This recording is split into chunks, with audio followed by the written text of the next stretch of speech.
Анаңызды неге асырап отырсыз сонда? Қалай енді? Өткізе салмайсыз ба хатты? Неге өткізеді екен?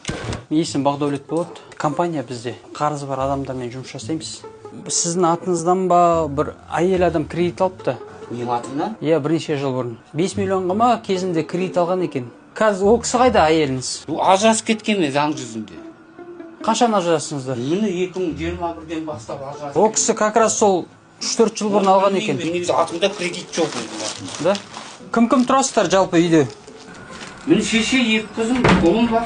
Анаңызды неге асырап отырсыз сонда? Қалай енді? Өткізе салмайсыз ба хатты? Неге өткізеді екен? Енді не дегенім ғой? Жоқ, ондай вообще есім алмаймын да, ойламаймын да. Өз туған анамды мен енді ан жаққа апарып өткізбеймін. Енді қаншама адамдар өткізіп жатыр ғой. Өткізе берсін, бас дейтіндер шығар, значит, өткізіп жатқан. Мұсылман халқында ондай болмаған, білмеймін. Шешесінің пенсиясын алып алады да, өткізіп тастайды. Сондай бізде жиі кездеседі да, должниктарды барып қараймыз ғой, қарызы барларды. Арманыңыз қандай жалпы? Енді арманым балаларым жеткізу ғой.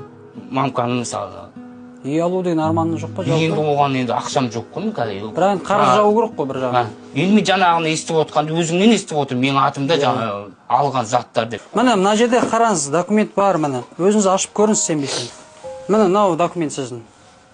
Алсаңызшы. Бұл Харекет қорынан сіздерге жаңа баспана. Құтты болсын. Ой, қарындасым жылама. Армандары орындалды. Иә, бәрі дұрыс болады. Құтты болсын аға. Ән мыналар нететін ән дөтше. Армандайтындар, үйіміз болса ғой деп. Міне үйлері. Құтты болсын, апа. Үй берді маған. Алла тағала сізге денсаулық берсін.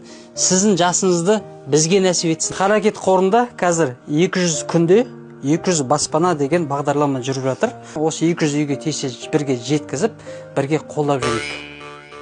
Харекет.